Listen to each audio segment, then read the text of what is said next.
आप लोगों को मालूम होगा, आप लोग सब बहुत वन क्षेत्र में रहते हैं। पूरा जंगल क्षेत्र है बस्तर,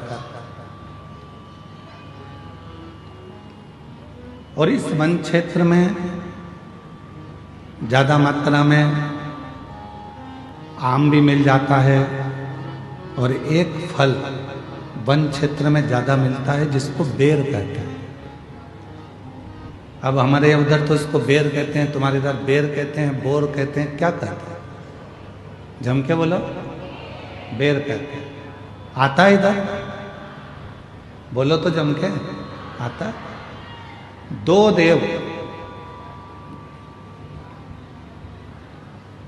ऐसे हैं जिनको बेर अति प्रिय है। एक मेरे देवाधिदेव महादेव और दूसरे मेरे अयोध्या के श्री रामचंद्र भगवान, जिनको बेर की प्रियता।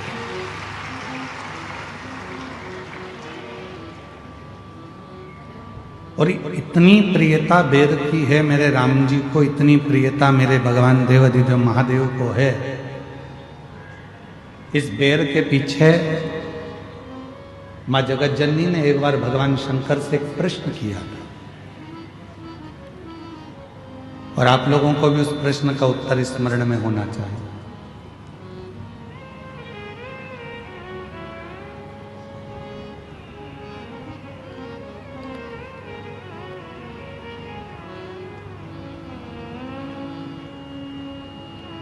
जगत जननी मां अम्बा जगदम्बा एक बार भगवान शंकर जी के साथ में भ्रमण करती हुई महाकाल वन में पहुंच गई। पार्वती मैया शिव जी के साथ में नंदी पर सवार होकर जब महाकाल वन में पहुंची और भ्रमण कर रही थी, भ्रमण करते करते मां पार्वती जी का साड़ी का थोड़ा सा भाग बेर की झाड़ी में उलझ गए, और बेर की झाड़ी में मां पार्वती जी का जब साड़ी का भाग उलझा, पार्वती मैया उसको सुलझाने लगी और देवाधिदेव महादेव थोड़ा सा आगे निकल गए। पार्वती मैया बेर की झाड़ी से अपने पल्लू को सुलझाकर वापिस शिव जी के पास आ गईं और उनके चरण पकड़कर महाकाल वन में मां पार्वती जी शंकर जी के पास बैठ गए। बाबा,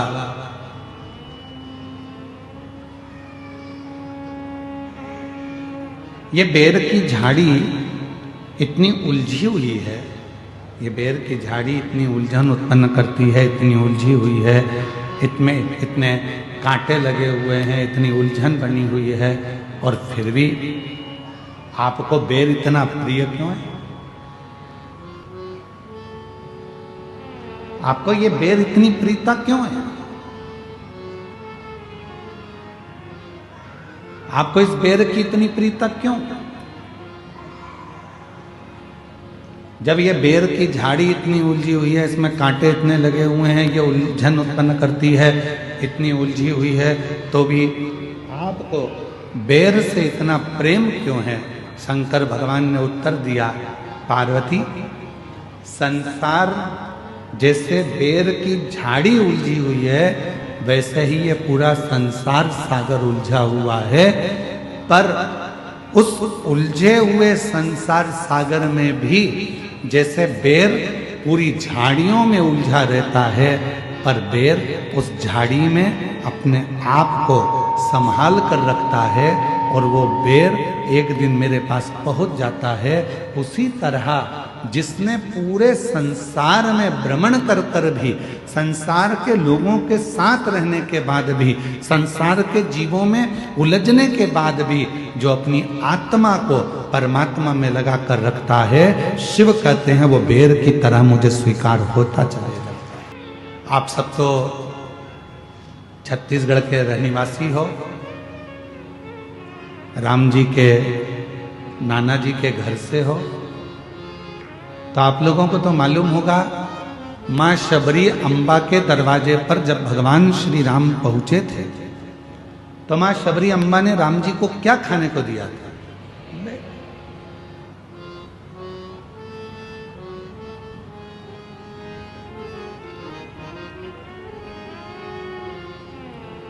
और भक्तों के घर भी सांवरे आते रहा करो, दर्शन के नैन बावरे दर्शन दिया करो। कहते हैं प्रेम से प्रभु छिलके भी खा गए, कहते प्रेम से प्रभु छिलके भी खा गए।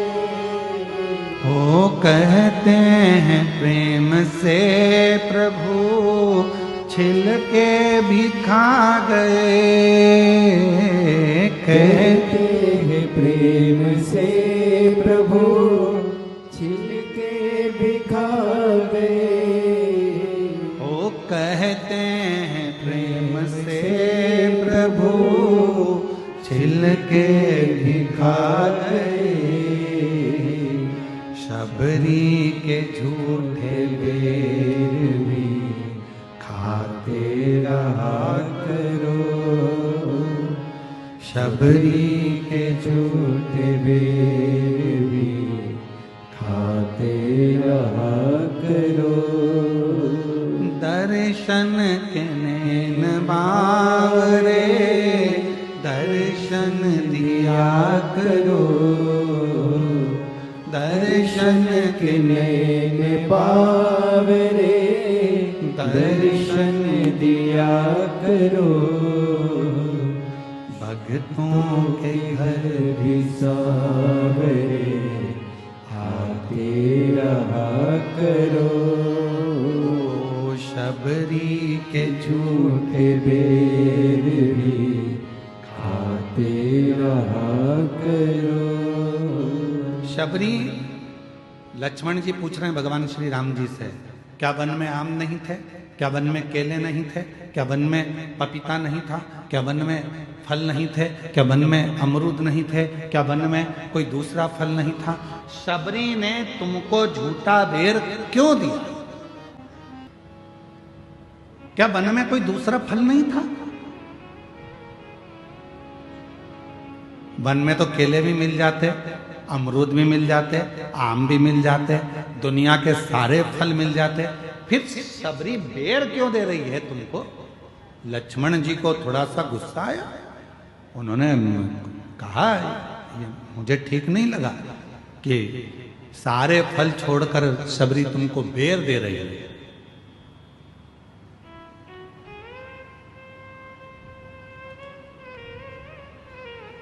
राम जी ने कहा लक्ष्मण तुम कभी नहीं समझ पाओ, ये बेर शिव की बूटी है, औषधि है। शबरी लंका में चढ़ाई से पहले आपको और हमको बेर इसलिए खिलाना चाहती है, अगर ये वो कहते हैं ना कि ये कोरोना का इंजेक्शन पहले ही लग जाता तो आधे से ज़्यादा लोग बीमार ही नहीं पड़ते। ये अगर वो कहते हैं पोलियो की दवाई पहले पी लो तो शरीर में पोलियो नहीं होता है, टिटनेस का इंजेक्शन पहले लगवा लो तो फिर लोहे से जुड़ी कोई प्रॉब्लम खड़ी नहीं होती है, कोई बीमारी नहीं आती है। उसी तरह ये अगर थोड़ी सी बेर रूपी औषधि शिव की हमको प्राप्त हो गई तो समझ लो कि आगे चलकर हम रोग से ग्रसित नहीं होगा, रोग से नहीं। तो शबरी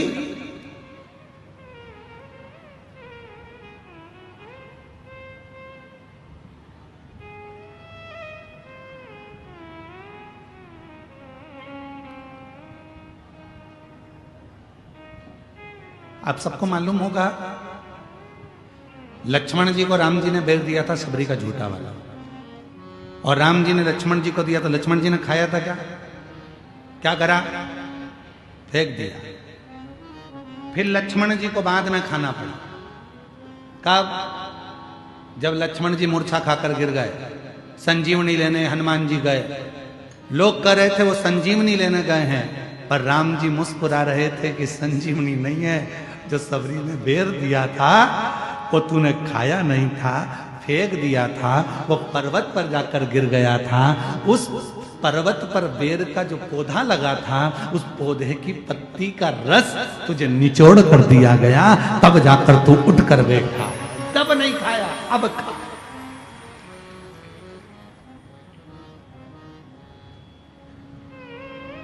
तो तब ग्रहण नहीं कर पाया, अब ग्रहण कर। तो लक्ष्मण जी कह रहे हैं प्रभु ये बेर ही क्यों दिया? केला दे देती, फल दे देती, आम दे देती, पपीता दे देती, सेब दे देती, अंगूर दे देती, कुछ भी दे देती, पर ये क्यों दिया बेर? तब राम जी ने कहा ये शंकर की बूटी है और ये बूटी कोई साधारण नहीं होती। आज भी हमारे शास्त्र कहते हैं महाराज, अगर शिवरात्रि के दिन शंकर भगवान पर बेर समर्पित कर कर यदि उस बेर को खाया जाता है तो दमे जैसी बीमारी भी ठीक हो जाती है, श्वास से जुड़ी हुई तकलीफें भी ठीक हो जाती है।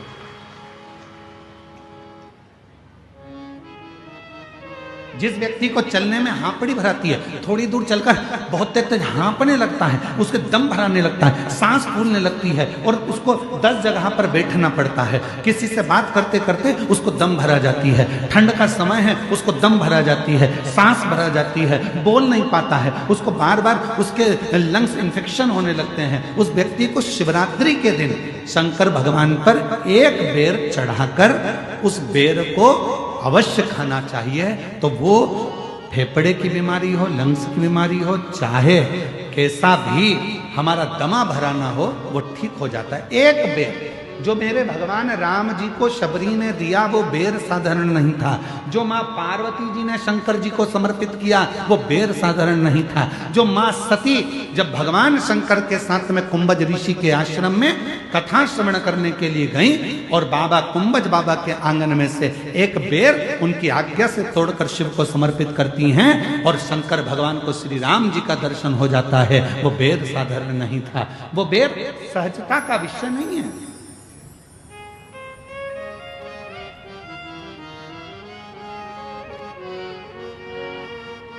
वो बेर साधारण नहीं है। जिस बेर के पौधे के नीचे तुलसी बाबा को श्री हनुमान जी महाराज के साक्षीकरण हो जाता है, जिस बेर की झाड़ी में भगवान राम के हनुमान जी का दर्शन हो जाता है, वो बेर साधारण नहीं। और शबरी के झूठे बेर भी खाते रहा करो, दर्शन के बावरे दर्शन दिया करो। तो कभी कभी तो हमको लगता है कि शंकर भगवान, कभी कभी हमको लगता है भगवान श्री राम जी और मेरे भोलेनाथ जी, ये दोनों आदिवासी और वनवासियों से इतना प्यार करते हैं कि इनके बिना एक मिनट नहीं रह पाते, इसलिए इनका बेर उनको अति प्रिय लगता है, इसलिए उनको बेर की प्रियता है।